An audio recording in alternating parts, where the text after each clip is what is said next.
সরস্বতী মহাভাগে বিদ্যে কমললোচনে বিশ্বরূপে বিশালাক্ষী বিদ্যাং দেহি নমস্তুতে। নমস্কার বন্ধুরা, আমি সুচরিতা সবাইকে স্বাগত জানাচ্ছি কিপ গ্রুবিং চ্যানেলে। বন্ধুরা, আশা করছি ঈশ্বরের আশীর্বাদে প্রত্যেকেই ভালো আছেন এবং সুস্থও আছেন। সামনেই আসতে চলেছে সরস্বতী পুজো। আগামী বুধবার 14ই ফেব্রুয়ারি সরস্বতী পুজো উদযাপন করা হবে।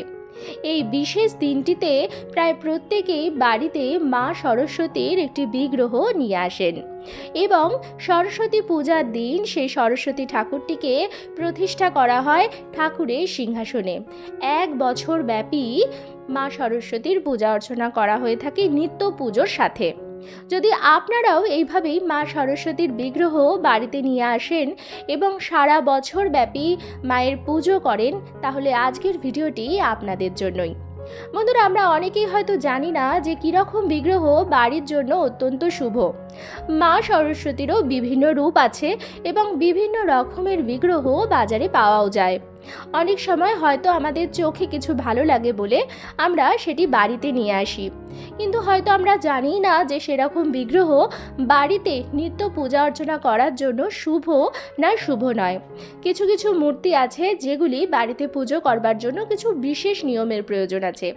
আবার অনেকে মা সরস্বতীর পুজো যেরকম ক্লাবে হয়ে থাকে বা আবাসনে হয়ে থাকে, যে একটি বড় বিগ্রহ নিয়ে আসা হয় এবং মায়ের পুজোর পর সেটি বিসর্জন করে দেওয়া হয়, সেক্ষেত্রে কিন্তু ব্যাপারটি আলাদা। যদি আপনি 1 বছর ব্যাপী মূর্তিটিকে আসনে রেখে পূজা অর্চনা করেন, তাহলে অবশ্যই সেই মূর্তিটি আনার আগে কিছু কিছু জিনিস আপনাকে জেনে নিতে হবে। আজকের ভিডিওটিতে আমি আপনাদের সঙ্গে শেয়ার করব, ভুলেও আনবেন না মা সরস্বতীর এরকম বিগ্রহ, নতুবা হিতে হবে বিপরীত।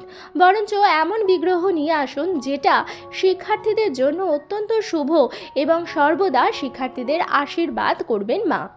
প্রতি বছর মাঘ মাসের শুক্লপক্ষের পঞ্চমী তিথিতে বসন্ত পঞ্চমী বা সরস্বতী পুজো হয়ে থাকে। এই বছর এই দিনটি পড়েছে 14ই ফেব্রুয়ারি 2024 তারিখে। বসন্ত পঞ্চমীকে আবার সরস্বতী পঞ্চমীও বলা হয়। এই শুভ দিনে মা সরস্বতীর পুজোর বিশেষ গুরুত্ব রয়েছে, কারণ ধর্মীয় বিশ্বাসে মা সরস্বতী বসন্ত পঞ্চমীর দিনেই আবির্ভূত হন। মা সরস্বতীকে বলা হয় বাক, জ্ঞান ও প্রজ্ঞার দেবী। বসন্ত পঞ্চমীর দিনে দেবী সরস্বতীর আরাধনা করলে দেবী সরস্বতী খুশি হন এবং ভক্তদের বুদ্ধি, বিচক্ষণতা ও জ্ঞানের আশীর্বাদ করেন। এমন পরিস্থিতিতে তাই আপনিও যদি বসন্ত পঞ্চমীর দিনে মা সরস্বতীর নতুন একটি মূর্তি বাড়িতে আনার কথা ভাবছেন, তাহলে বাস্তু অনুসারে কোন বিশেষ নিয়মগুলি মেনে সেটি আনবেন এবং কি কি মূর্তিতে খেয়াল করে নেবেন, চলুন বন্ধুরা আপনাদের সেটি জানিয়ে দিই যে কোন মূর্তি ছাত্রদের জন্য খুবই শুভ বলে মনে করা হয়। তবে মূল পর্বে যাওয়ার আগে আমার সকল বন্ধুদের কাছে একটাই অনুরোধ করব যে ভিডিওটি সম্পূর্ণরূপে দেখবেন। দেখার পর যদি ভালো লাগে তাহলে অবশ্যই কিন্তু একটি লাইক করবেন, কমেন্টসে লিখবেন জয় মা সরস্বতীর জয়, এবং বন্ধুরা ভিডিওটি শেয়ার করবেন আপনাদের নিকট আত্মীয় স্বজন এবং বন্ধু বান্ধবদের সাথে, যাতে সবাই এই ভিডিওটির থেকে উপকৃত হয়। সরস্বতী পুজোর আর বেশি দিন বাকি নেই, আর হাতে গোনা কয়েকদিন বাকি। ভিডিওটি পেলে তারা উপকৃতই হবে, কারণ সরস্বতী পুজোর আয়োজন কিন্তু 2-3 দিন আগের থেকেই শুরু হয়ে যায়, তাই অবশ্যই ভিডিওটি শেয়ার করবেন। বাস্তু অনুসারে মা সরস্বতীর মূর্তি মৃদু, সুন্দর এবং আশীর্বাদপূর্ণ ভঙ্গিতে হওয়া উচিত। ঘরে মা সরস্বতী পদ্ম ফুলের ওপর বসার ভঙ্গিতে থাকতে হবে। দাঁড়ানো ভঙ্গিতে সরস্বতীর মূর্তি পুজো করা শুভ বলে মনে করা হয় না। বন্ধুরা, বাড়িতে আমরা যখন ঠাকুরের সিংহাসনে কোনো দেবী দেবতাকে রাখবো, অবশ্যই সেটা দেখতে হবে সেই বিগ্রহতে যেন সেই দেবী দেবতা বসার ভঙ্গিতে থাকেন, কখনোই দাঁড়ানোর ভঙ্গিতে যেন না থাকেন। মা সরস্বতীর ক্ষেত্রেও খেয়াল রাখবেন যে মা যেন পদ্ম ফুলের ওপর বসে আছেন, এরকম একটি বিগ্রহ বা এরকম একটি মূর্তি বাড়িতে নিয়ে আসতে এবং তারই সরস্বতী পুজোর দিন পুজো করতে। বসন্ত পঞ্চমীর দিনে পুজোর স্থানে মা সরস্বতীর দুটি মূর্তি কখনোই স্থাপন করবেন না।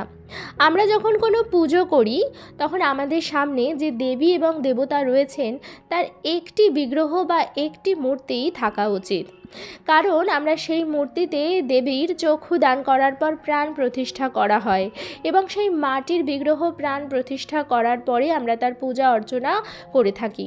যদি দুটি বিগ্রহ থাকে তাহলে পুজোর সেই ভাবটাই কিন্তু নষ্ট হয়ে যাচ্ছে। তাই ঠাকুরের সিংহাসনেও কখনোই একই দেবীর বা একই দেবতার দুটি বিগ্রহ রাখবেন না, তাহলে সেক্ষেত্রে পুজো করার সম্পূর্ণ ফল কিন্তু পাবেন না।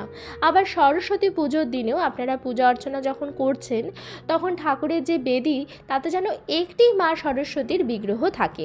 মা সরস্বতীর হাতে অবশ্যই থাকতে হবে কিন্তু বীণা। একটি ধর্মীয় বিশ্বাস আছে যে বীণা বাদক মা সরস্বতীর কৃপায় সমস্ত জীব বাক লাভ করেছিল, অর্থাৎ কথা বলার ক্ষমতা পেয়েছিল। মাতা সরস্বতীর মূর্তি পদ্মফুলের ওপর বসে থাকা, হাতে বীণা, মালা এবং একটি বই ধারণ করা অত্যন্ত শুভ বলে মনে করা হয়। তাই এরকম বিগ্রহই বাড়িতে নিয়ে আসবেন। বাস্তুশাস্ত্র অনুসারে উত্তর দিককে শুভ বলে মনে করা হয় এবং এখানে দেবী সরস্বতীর মূর্তি স্থাপন করা উচিত। তাই আপনারাও উত্তর দিকে দেবী সরস্বতীর মূর্তি স্থাপন করবেন। মা সরস্বতীর এমন কোনো বিগ্রহ বাড়িতে আনবেন না যেখানে মা সরস্বতীর রূপ নিগৃহীত বা নিপীড়িত দেখতে লাগছে। মা সরস্বতী হচ্ছেন বিদ্যা, জ্ঞান এবং প্রজ্ঞার দেবী। মা সরস্বতীর কৃপাতেই আমরা জ্ঞান অর্জন করি, আর আমরা প্রত্যেকেই জানি যে জ্ঞান ছাড়া আমরা জীবনে অন্য কিচ্ছু অর্জন করতে পারবো না।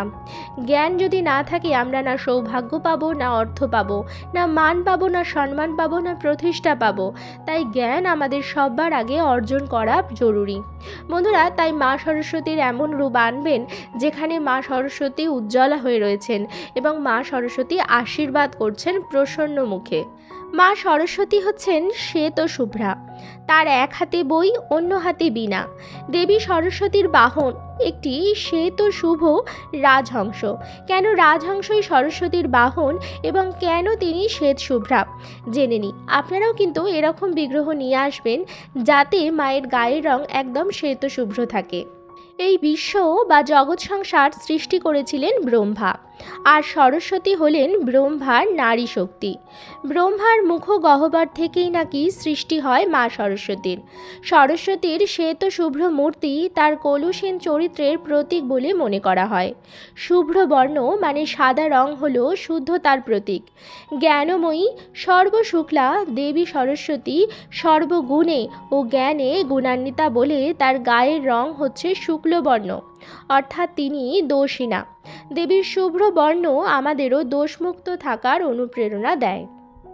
আবার এই বিদ্যার দেবী সরস্বতীর বাহন হচ্ছে রাজহংস, কারণ রাজহাঁসের অসারকে ফেলে সার গ্রহণ করার ক্ষমতা থাকে। একটি পাত্রের মধ্যে জল ও দুধ মিশিয়ে দিলে শুধুমাত্র দুধটুকু শুষে নেওয়ার ক্ষমতা থাকে রাজহাঁসের। রাজহাঁসের এই তথ্য ছাত্রছাত্রীদের এই শিক্ষা দেয় যে সমাজে ভালো ও খারাপ সবই থাকবে, তার মধ্যে থেকে শুধু ভালোটুকু আমাদের শুষে নিতে হবে। বন্ধুরা, আপনারাও বাড়িতে মা সরস্বতীর এমন বিগ্রহ নিয়ে আসবেন যাতে অবশ্যই মা সরস্বতীর বাহন রাজহাঁস সাথে থাকে এবং সরস্বতী মায়ের গায়ের বর্ণ যেন শ্বেত শুভ্র হয়। দেবী সরস্বতীর হাতে বীণা ধরা থাকে, এই কারণে তার আর এক নাম বীণা পাণি, কারণ পাণি শব্দের অর্থ হলো হাত। বীণার ঝংকারে উঠে আসে ধ্বনি। সরস্বতীর সাধকরা তাদের সাধনায় সিদ্ধিলাভ করলে বীণার ধ্বনি শুনতে পান। বিদ্যার্থীদেরও মুখ নিঃসৃত বাক্যও যেন মধুর ও সঙ্গীতময় হয়, সেই শিক্ষাই দেয় বীণার ঝংকার। হিন্দু ধর্মে শিল্পকলাকে অত্যন্ত উচ্চে স্থান দেওয়া হয়েছে, এই কারণেই দেবী সরস্বতীর হাতের বীণা হচ্ছে সেই শিল্পকলার প্রতীক। বিদ্যার্থীদের লক্ষ্য হচ্ছে জ্ঞান অন্বেষণ করা, তাই যে বিগ্রহটি আপনি মায়ের নিয়ে আসবেন তাতে যেন অবশ্যই মায়ের হাতে বই থাকে। জ্ঞান ও বিদ্যার সাধনার জন্য জ্ঞানের ভাণ্ডার বেদ দেবী সরস্বতীর হাতে থাকে। এই বেদই হলো বিদ্যার রূপ। বিদ্যার দেবী সরস্বতী আমাদের জীবনকে শুভ্র ও পবিত্র করবার আশীর্বাদ দান করে থাকেন। আশা করছি বন্ধুরা আপনারা এতক্ষণে বুঝে গেছেন যে মায়ের কীরকম বিগ্রহ ঘরে রাখার জন্য শুভ। তবে যেরকম বিগ্রহই রাখুন না কেন বন্ধুরা, খেয়াল রাখবেন কেনার সময় যেন সেই বিগ্রহটির মধ্যে কোনো ফাটা দাগ বা ফাটল না থাকে, কারণ ফেটে যাওয়া বিগ্রহ বা একদিক দিয়ে চূর্ণ হয়ে যাওয়া বিগ্রহ কিন্তু পূজিত হতে পারে না।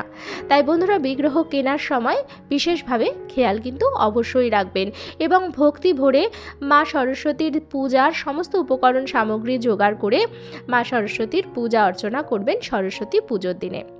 আজকের পর্বটি আমি এখানেই শেষ করছি। আশা করছি আজকের ভিডিওটি আপনাদের ভালো লাগলো এবং একটু হলেও উপকারে লাগলো। ভিডিওটি ভালো লাগলে অবশ্যই কিন্তু লাইক, কমেন্টস এবং শেয়ার করবেন বন্ধুরা। আর যদি চ্যানেলে নতুন হন তাহলে অবশ্যই চ্যানেলটিকে সাবস্ক্রাইব করে আমার সাথে থাকবেন। দেখা হবে কিপ গ্রুমিংয়ের নতুন আরও একটি পর্ব নিয়ে। সবাই খুব ভালো থাকবেন, সুস্থ থাকবেন।